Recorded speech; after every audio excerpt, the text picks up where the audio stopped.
Good morning all of you. अभी तक हम ये कृतिका पार्ट 3 का आधांश पढ़ चुके हैं और आशा करती हूँ कि आपने भी पढ़ लिया होगा। अब हम आगे देखते हैं कि इसमें क्या क्या पाठ में और क्या क्या हुआ, लेखिका को क्या क्या अनुभव हुए। हमने देखा कि जब लेखिका पहाड़ों के रास्ते से गुजर रही थी तो वहाँ पर उसने कुछ पहाड़ियों को रास्ता मतलब पत्थरों को काटते हुए देखा। तो उसे महसूस हुआ कि ये कितना दुस्साध्य कार्य है, कितना कठिन कार्य है। यहाँ इस पृष्ठ पर भी आपको रास्ता बनाने की सारी मतलब जो क्रियाएं हैं वो लिखी हुई हैं कि पहले डायनामाइट से चट्टानों को उड़ा दिया जाता है, फिर बड़े बड़े पत्थरों को तोड़ मोड़ कर एक आकार के छोटे छोटे पत्थरों में बदला जाता है। फिर बड़े से जाले में उन्हें लंबी पट्टी की तरह बिठा कर कट्टे रास्तों पर बाड़े की तरह लगाया जाता है। जरा सी चूक और सीधा पाताल प्रवेश, अर्थात जो पहाड़ों पर रास्ता बनाने का कार्य है वो जोखिम भरा कार्य है। थोड़ी सी भी लापरवाही से, थोड़ी सी भी चूक से मनुष्य की मृत्यु जो है वो संभव है। उसके बाद उन्होंने देखा कि तभी मुझे ध्यान आया, इन रास्तों पर एक जगह सिक्किम सरकार का बोर्ड लगा। अर्थात जब वो आगे आगे बढ़ रही थी तब उन्हें सिक्किम सरकार के बोर्ड जो हैं वो लगे हुए मिल रहे थे। उन पर क्या लिखा हुआ था कि आप ताज्जुब करेंगे कि इन रास्तों को बनाने में लोगों ने मौत को जुठलाया है। अर्थात रास्तों को बनाने का जो कठिन कार्य है वो भी इन्होंने मेहनत से कर दिखाया है। फिर अचानक से लेखिका को पलामू तथा गुमला के जंगलों में पत्तों की तलाश करने वाली युवतियों का ध्यान आया। जो वो क्या कर रही थी, जो अपने बच्चों को कपड़ों के साथ पीठ पर बांध देती हैं और उन युवतियों के फूले पांव, अर्थात चलते चलते जब उनके पांव फूल जाते हैं, फूले पांव व पहाड़ियों के हाथों पर पड़े डांठों के बारे में सोचने लगी। पहाड़िनें और जो पत्ते चुगने वाली थी उनकी जो समान तुलना करी जा रही थी। जिस तरह से वो पत्तों की खोज में जाती हैं, चलते चलते उनके पैरों में मतलब फुलाव आ जाता है, पैर फूल जाते हैं, सूजन आ जाती है। उसी तरह से जब पहाड़ी ने जो थी अपने हाथों से पत्थरों को काटने का कार्य कर रही थी तो उनके हाथों पर भी गांठें सी पड़ जाती है। उसके बाद आगे देखा है तो उसने कहा कि एक ही कहानी कह रहे थे, अर्थात उन दोनों कहानियों में जब उसको पलामू और गुमला के जंगलों की याद आई थी और पहाड़ियों का जीवन उसको एक जैसा लग रहा था और उसने यह निष्कर्ष निकाला कि आम जिंदगियों की जीवन की कहानी जो है वो हर जगह एक सी है। सारी मलाई एक तरफ, सारे आंसू, अभाव, यातना और वंचना एक तरफ। इसका मतलब है कि सारे जो ऐशो आराम है, सारे सुख दुख जो हैं वो एक तरफ, और उसके बाद जो उन्हें दुख दर्द मिलता है, कष्ट मिलता है, वो दूसरी तरफ। आम लोगों की कहानी, जब उसने यह महसूस किया कि आम लोगों की कहानी जो है वो सर्वत्र एक जैसी है। लेखिका को उदास देखकर जितेन ने समझाया, फिर आगे हम देख रहे हैं कि जितेन ने क्या समझाया कि उसे यही इसी देश की आम जनता है, इन्हें तो आप कहीं भी देख लेंगी। अर्थात जो परिश्रमी व्यक्ति हैं, जो हमारे मतलब रास्तों को बनाने का कार्य करते हैं, प्लम्बर हैं, या जो मतलब कष्ट सहन कर रही है जनता, ये हमें कहीं भी देखने को मिल जाती है। परंतु उसने समझाया कि जिसे आप कहीं भी देख सकते हो, आप उनको नहीं, पहाड़ों की सुंदरता को देखो जिसके लिए आपने इतने पैसे खर्च किए हैं। अर्थात उसने उसको उदासी को दूर करने के लिए उसको समझाया कि ये आम जनता, परिश्रमी व्यक्ति जो है वो कहीं भी आपको मिल जाएंगे, लेकिन आप पैसा खर्च करके इस सुंदरता को देखने के लिए आए हैं तो आप इसी सुंदरता को ही देखो। फिर लेखिका जो है अभी भी मन ही मन सोचने लगी कि ये आम जनता का नहीं बल्कि जीवन का संतुलन है, जो बहुत कम लेकर समाज को अधिक वापस कर देते हैं। बहुत कम लेने का मतलब है इन्हें पारिश्रमिक जो है, मेहनताना जो है वो बहुत कम दिया जाता है, बट उसके बदले में जो इससे काम करवाया जाता है वो बहुत अधिक है। जैसे पहाड़ी ने हैं, इनको जो मजदूरी दी जाती होगी बहुत कम दी जाती होगी, परंतु इनके जो कार्य है वो जोखिम भरा कार्य है। इसलिए यहाँ बोला गया कि कितना कम लेकर ये समाज को कितना अधिक वापस लौटा देती हैं। मन ही मन वो सोचने लगी थी। जब लेखिका जीप की तरफ मुड़ने लगी तब वे पहाड़ ने किसी बात पर खिलखिलाकर हंस पड़ी और उसे जीवन लहराता हुआ नजर आया। ऊंचाई पर चढ़ते समय, जब वो ऊंचाइयों पर चढ़ रहे थे, जितेन ने लेखिका को बताया कि हम प्रत्येक मोड़ पर हेयर पिन बेंट लेंगे और ऊंचाई पर तेजी से चढ़ जाएंगे। हेयर पिन बेंट से पहले एक पड़ाव था और उस पड़ाव पर उन्होंने क्या देखा, कि जहाँ 7-8 वर्ष के पहाड़ी बच्चे स्कूलों से वापस आ रहे थे और वे लिफ्ट मांग रहे थे। अब लिफ्ट क्यों मांग रहे थे वो भी देखेंगे।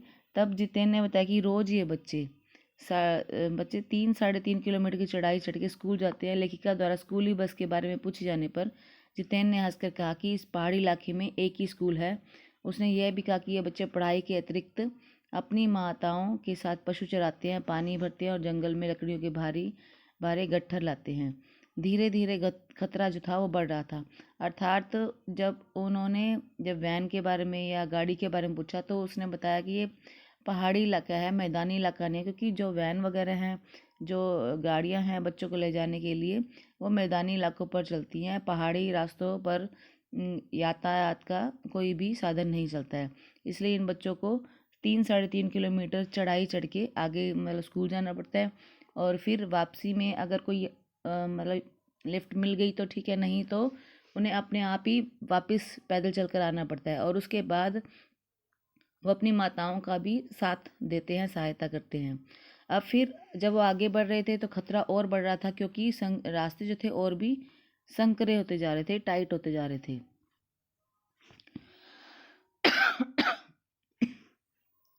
उसके बाद रास्ते पर जगह जगह उन्हें चेतावनी जो थी वो लिखी हुई मिल रही थी। और चेतावनी भी देखिए आप लिखी हुई है कि धीरे चलाएं, घर में बच्चे आपका इंतज़ार कर रहे हैं। तो उसके बाद थोड़ी दूर में आगे और चेतावनी मिली उन्हें, beware man eater around. Man eater का मतलब होता है नरभक्षी, मैन को खाने वाले। मतलब हर जगह उन्हें चेतावनी जो है वो लगी हुई मिल रही थी वहाँ चारों ओर। लेकिन उन क्या हुआ था कि वहाँ चारों ओर कोई भी मैन ईटर नरभक्षी नहीं मिले थे, परंतु क्या मिला था उन्हें, लंबे लंबे काले बालों वाले याक अवश्य मिल गए थे। फिर शाम को लेखिका ने देखा कि पशु चराकर लकड़ियों के भारी गट्ठर सिर पर उठाकर औरतें वापस लौट रही थी। आकाश में धुंध और बादल थे। चाय के हरे भरे बागानों में कुछ युवतियां बोकू पहने चाय की पत्तियां तोड़ रही थी। लेखिका ने एक गोरे रंग की नव यौवना को देखा। नव यौवना का अर्थ होता है कि जो कम आयु की हो।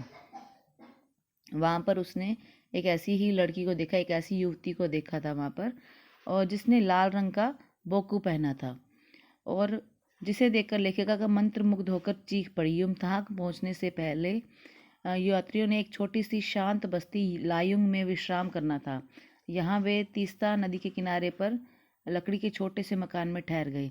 अर्थात चीख क्यों पड़ी थी वहाँ पर, उसका जो सुंदरता थी, उस सुंदरता को देखकर, यानी कि जिस स्थान पर वो खड़ी थी, एक तो लाल रंग का बोकू पहन रखा था, हरियाली थी, और हरियाली हरा और चटक लाल रंग डूबते सूरज की स्वर्णिम सात्विक आभा में कुछ इस कदर इंद्रधनुषी छटा बिखेर रहा था। मंत्र मुग्ध सी मैं चीख पड़ी थी कि अर्थात उसकी सुंदरता को देखकर असहनीय, मतलब उसकी सुंदरता इतनी अत्यधिक थी उस वातावरण में कि उसे वो चीख पड़ी। और उसके बाद वो लायुंग में रुके, और लायुंग के पास वहाँ पर क्या है, तीस्ता नदी। तीस्ता नदी में उन्होंने क्या किया था, जहाँ वे तीस्ता नदी के किनारे ठहरे थे, ऊपर से जब लेखिका ने देखा कि ऊपर से बहता झरना नदी में मिल रहा था, चारों ओर का प्राकृतिक सौंदर्य देखकर लेखिका सोचने लगी कि हमारी वर्तमान पीढ़ी ने प्रकृति के सौंदर्य से खिलवाड़ करके उसे अक्षति पहुंचाई है। अर्थात जिन महानगरों में वे रहती है वहाँ पर ऐसी कोई भी सुंदरता नहीं है, वहाँ पर प्रदूषण ही प्रदूषण है। और लोगों ने क्या किया है, अपनी वैज्ञानिक उन्नति के कारण, वैज्ञानिक उन्नति करने के लिए प्रकृति के साथ खिलवाड़ किया है, प्रकृति को नष्ट किया है। और आगे देखेंगे, वह एक अक्षम्य अपराध है। अक्षम्य अपराध का मतलब होता है जिसे माफ ना किया जा सके। बहते पानी को लेखिका ने अपनी अंजलि में भर लिया। अंजलि मतलब हथेली में भर लिया और कुछ संकल्प करने का विचार बनाया। कुछ संकल्प, जिस तरह से आप देखते हैं कि हमारे पौराणिक परंपराओं में भी अगर हम कोई संकल्प लेते हैं तो पानी को हाथ में लेकर ही करते हैं, तो उसने संकल्प लेने का विचार किया। लेकिन वह कमज़ोर व्यक्ति के समान प्रार्थना करने लगी, अर्थात उसमें इतना क्षमता नहीं थी कि वो कुछ संकल्प कर सके। वह मन ही मन कहने लगी, मेरे भीतर की सारी तामसी भावनाएं, उसके बाद है तामसी, ये यहाँ लिखा हुआ है, सारी तामसिकताएं बह जाएं, सारी तामसी भावनाएं इस पानी में बह जाएं, मेरा मन निर्मल हो जाए रात होने पर। मतलब ये वैसे तो वो कुछ संकल्प करना चाह रही थी, परंतु उसने वह संकल्प करने की स्थिति में नहीं थी, इसलिए उसने कहा कि मेरी सारी जो अंदर की तामसिकताएं हैं, राक्षसी प्रवृत्तियां हैं, और वो उस पानी में बह जाएं और मेरा मन जो है वो निर्मल हो जाए। रात होने पर क्या हुआ कि जितेन लकड़ी के खिलौने से गाने की धुन बजाने लगा और सभी नाचने लगे। 50 वर्षीय मणि ने अपनी नृत्य कला से सबको हैरान कर दिया। अर्थात मणि कौन है? ये उनकी साथी है। और लेखिका सोचने लगी कि ये अनंत कहाँ से आता है। लायुंग का सवेरा तीस्ता नदी के समान शांत था। लायुंग जहाँ पर वो ठहरे थे। यहाँ के लोगों की आजीविका का साधन क्या है? पहाड़ी आलू, धान की खेती व दारू था। दारू मतलब शराब था। लेखिका सवेरे सवेरे बर्फ देखने की इच्छा से बाहर निकल पड़ी, पर वहाँ बर्फ का एक टुकड़ा भी नहीं था। वहीं एक सिक्किमी युवक ने बताया कि प्रदूषण के कारण यहाँ बर्फ जो है वो बहुत कम पड़ती है। उसने ये बताया कि कटाओ कटाओ को क्या कहा गया है? भारत का स्विट्जरलैंड। यहाँ पर जो थी वो कटाओ का वर्णन किया गया है। कटाओ को भारत का स्विट्जरलैंड कहा गया है।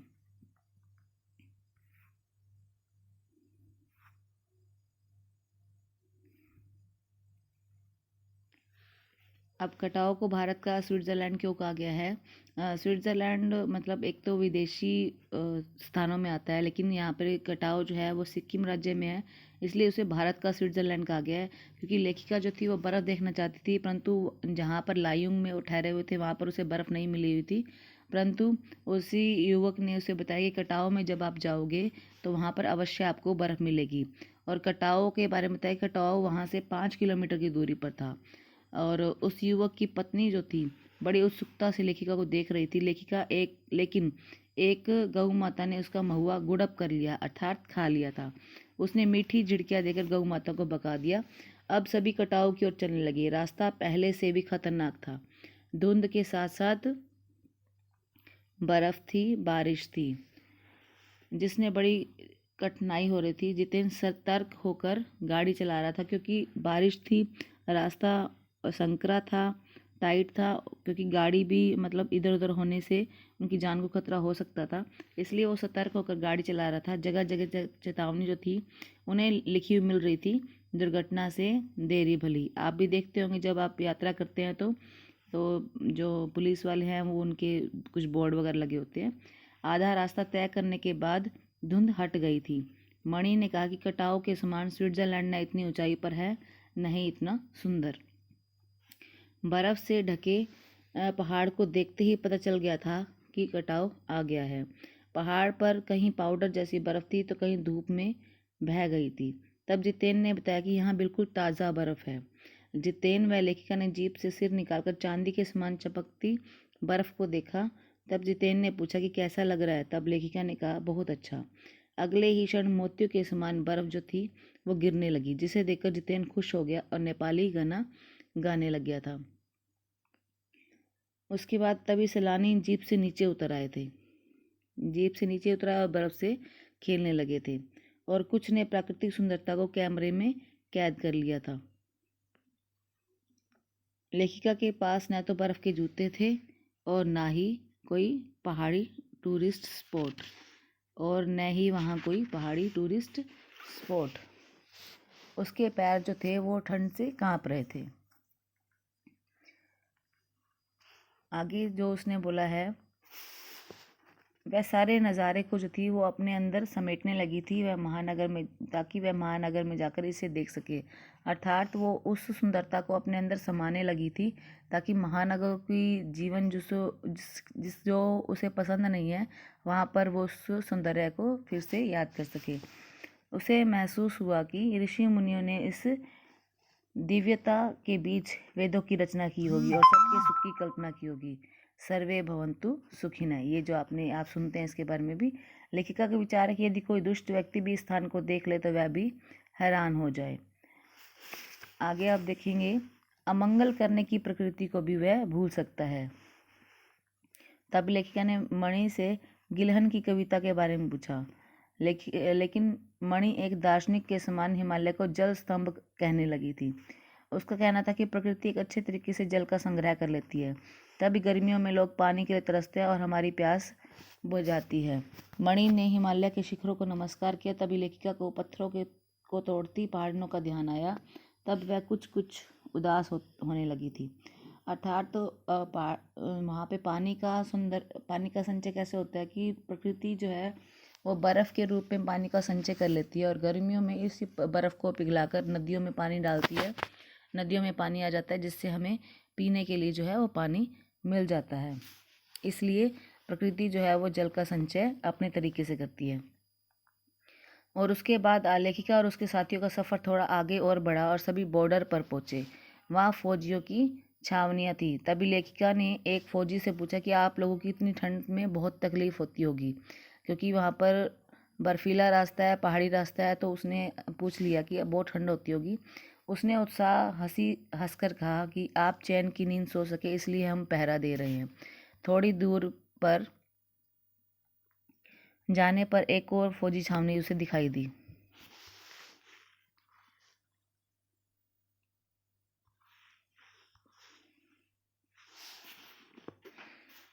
अब इस पेज पर हम देखेंगे कि उस एक जो लाइन थी, एक पंक्ति जो थी वो लिखी हुई थी कि we give our today for your tomorrow. अर्थात ये फौजियों की छावनी में लिखा हुआ था कि हम अपना आज देते हैं कल तुम्हारे कल सुरक्षित कल के लिए। और ये लाइन जब पढ़ी तो लेखिका सोचने लगी कि इतनी ठंड में लोग यहाँ रह रहे हैं जहाँ पेट्रोल के सिवाय सब कुछ जम जाता है। युमथांग की घाटियों में बहते सारे प्रियुता और रोडोडेंड्रॉन के फूल थे। जितेन ने बताया कि 15 दिनों बाद यह घाटी फूलों से भर जाएगी। अब चौड़ा रास्ता आ गया था जहाँ बंदर अपने बाल बच्चों के साथ दिखाई दे रहे थे। तब जितेन ने बताया कि यहाँ कैंसर से बचने के लिए बंदर का मांस खाया जाता है। यहाँ वहाँ की मतलब इलाज करने के लिए क्या करते हैं, बंदर का मांस खाते हैं। आगे देखा, यात्री सफ़र पूरा करके युमथांग लौट आए थे, लेकिन वह यह कटाव जैसे सुंदर नहीं था। उसे महसूस हुआ कि मंजिल तक का सफ़र मंजिल से कहीं ज़्यादा रोमांचक होता है। अर्थात मंजिल तक पहुंचने के लिए हम जिन रास्तों से गुजरते हैं वो ज़्यादा रोमांचक होते हैं उस मंजिल की अपेक्षा। वहाँ उन्होंने देखा कि वहाँ एक सिक्किमी महिला जो थी चिप्स बेच रही थी। तब लेखिका ने पूछा कि क्या वह सिक्किमी है। तब उसने उत्तर दिया कि मैं इंडियन हूँ, भारतीय हूँ। यह सुनकर लेखिका बहुत खुश हुई क्योंकि सिक्किम के लोग भारत में मिलकर खुश हैं। अचानक एक कुत्ते ने उनका रास्ता काट लिया।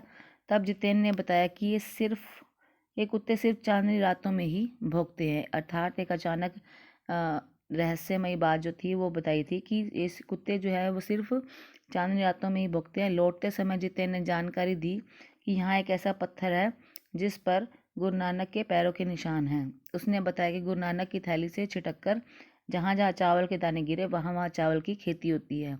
वहाँ से लगभग 3-4 किलोमीटर चलने के बाद जितेन ने लेखिका को खेदुम नाम का स्थान दिखाया जहाँ देवी देवताओं का स्थान है। वहाँ लोग गंदगी नहीं फैलाते। पूछने पर उसने बताया कि हम लोग पहाड़ों पर गंदगी नहीं फैलाते, बल्कि हम लोग तो नदी, पहाड़ों, झरनों को की पूजा करते हैं। इसलिए लेखिका ने कहा कि गंगटोक इतना सुंदर नगर है। तब जितेन ने कहा कि इसका नाम गंगटोक है, इसका अर्थ है पहाड़। अभी हमने युमथांग के का अर्थ देखा था, अब हम गंगटोक का अर्थ देख रहे हैं कि गंगटोक का अर्थ क्या है, पहाड़। उसने बताया कि युमथांग को टूरिस्ट आर्मी के कप्तान शेखर दत्ता ने बनवाया था। युमथांग को किसने बनवाया था? टूरिस्ट आर्मी के कप्तान शेखर दत्ता ने बनवाया था। अभी भी यहाँ रास्ते बन रहे हैं। लेखिका मन ही मन कहती है कि यहाँ नए नए स्थानों की खोज अभी भी जारी है। शायद मनुष्य की इसी खोज का नाम ही सौंदर्य है और जीप आगे बढ़ती गई, क्योंकि जब जब मनुष्य खोज करता जाएगा कुछ ना कुछ सुंदर चीज़ उसे अवश्य ही मिलेगी। इसलिए उसने कहा कि मनुष्य की खोज का नाम ही सौंदर्य है और वो आगे बढ़ गई। अब हमने देखा कि ये लेसन इस पाठ में लेखिका की यात्रा का वर्णन है और मैंने जो इसका संक्षिप्त वर्णन है वो आपको पृष्ठों के माध्यम से करवा दिया है। अब आप इस वर्णन को सुनते हुए इन पृष्ठों को पढ़ेंगे और उसके बाद इनके अभ्यास के प्रश्न जो हैं वो स्वयं करने की कोशिश करेंगे। और अगर कोई बात आपको समझ नहीं आती है तो आप मुझे कॉल करके पूछ सकते हैं। धन्यवाद।